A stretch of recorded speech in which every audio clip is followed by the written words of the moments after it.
Hey lovely, and welcome to this lesson about normal sleep function. The thing that really baffles me about sleep advice is we're leading with strategy. But the thing is, parents need to understand how sleep works before you can tell them to use a strategy, because ultimately what you need to be in is you need to be in a position of power. So if you don't obviously understand how sleep works, how can you understand how that strategy works?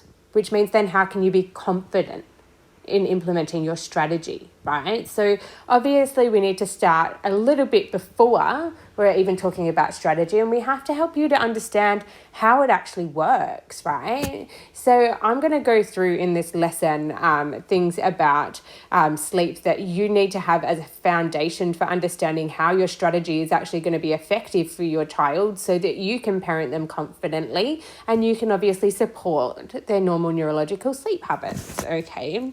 So the first thing that I want to tell you here is that you are not in control of the sleep. So parents do not have control of sleep, okay?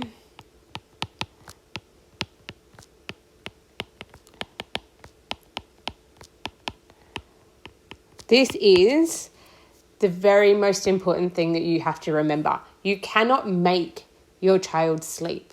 And I'm going to teach you why, okay? Sleep is a biological function, okay?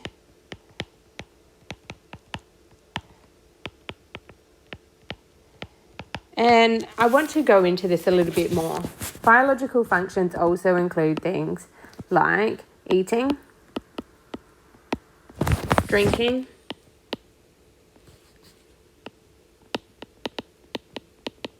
and breathing.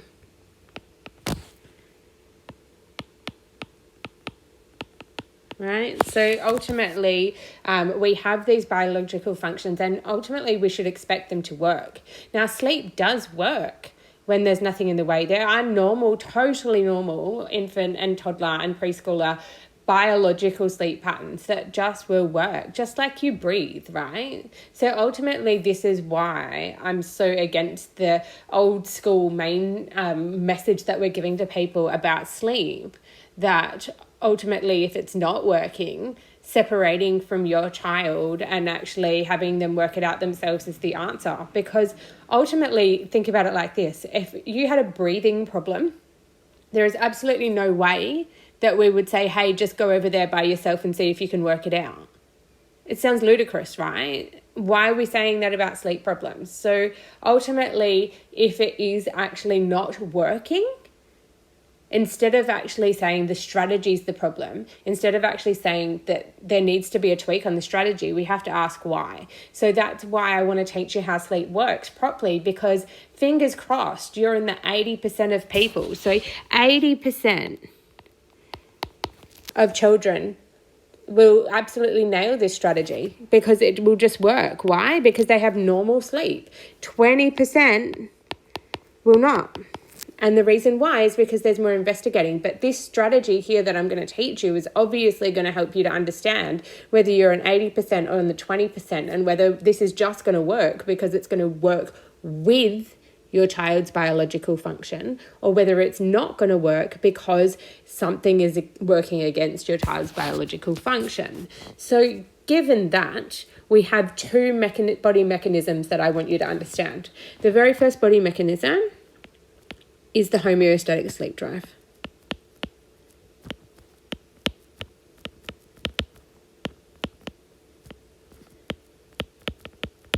So the homeostatic sleep drive, in a nutshell, is all about sleep pressure. The more you're awake, the more sleep pressure you have, okay?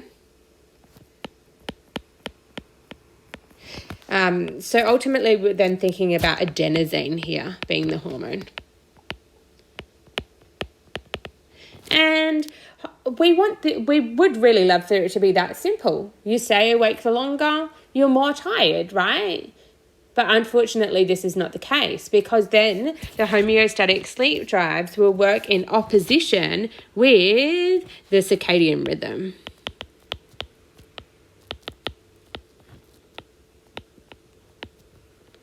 So the circadian rhythm is the body's mechanism for organizing hormones and neurotransmitters in the body, okay? So it's the organizing.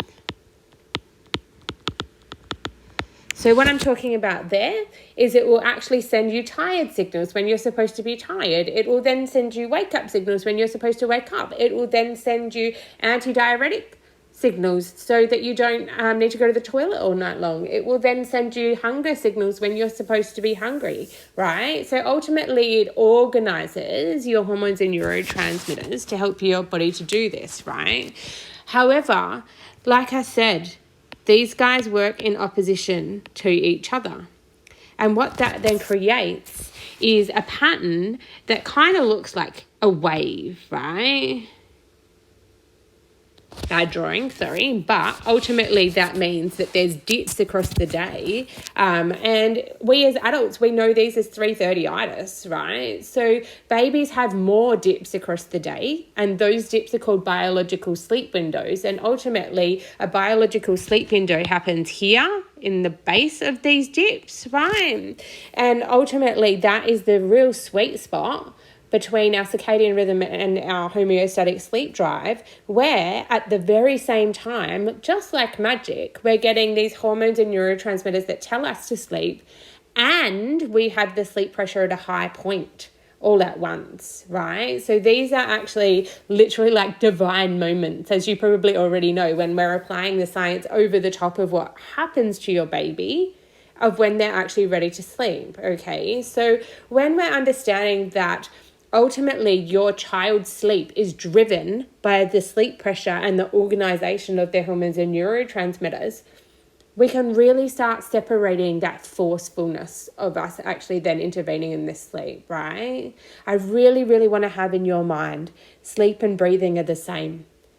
When they're supposed to happen, they just happen. The brain is in control here. Not you, not your baby, not your toddler, not your preschooler, not anybody else, not the daycare lady who seems to be able to always get your child to sleep, or grandma who tends to think that you're crazy because it always works for her. None of these people are in control of your child's sleep, right? The only thing that we as adults can do for a child with their sleep is we can support them to have the conditions for sleep at the right times, all right? So hopefully that lesson has just helped you to understand a little bit more about how sleep function works within the body so that you can obviously help your child on the outside. Now, there is one extra thing that I think really helps my clients. If you then start working through a sleep pattern change, you're going to get a lag. So I want to think about the idea of jet lag, right? So jet lag happens when you go to a place whose natural light pattern of the earth is on a different axis to us, right? So ultimately what happens is it takes some time to adjust to that new pattern.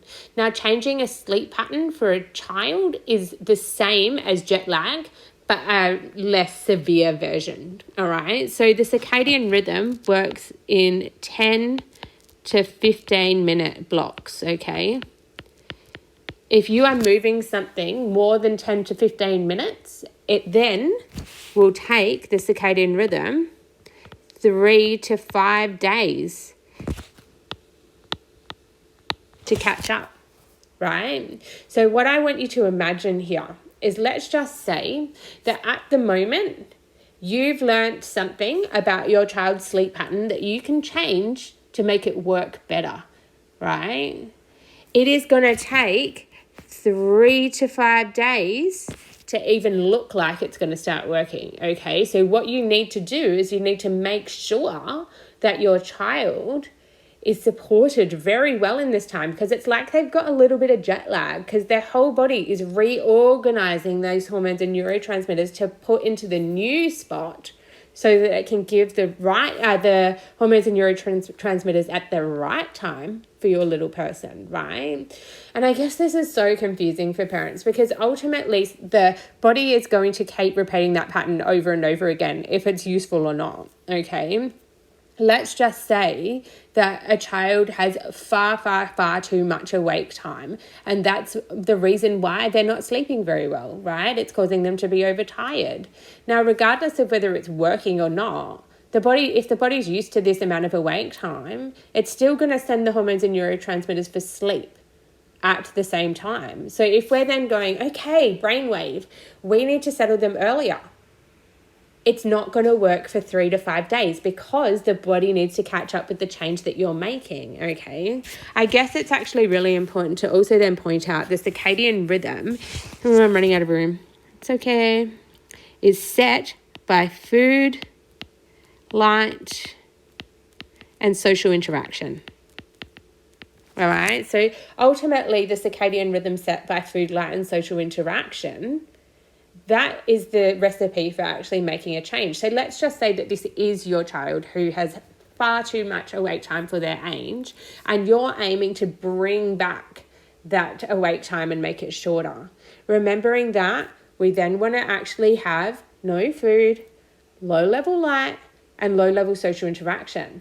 It certainly doesn't mean separating from them. It certainly does not mean like pitch black darkness. It just means calm, dim, and also like supporting from you without like obviously things like rough and tumble play and stuff like that. Okay, so we just want to get that nice rhythm into place with their body, noticing this pattern of food, light, and social interaction.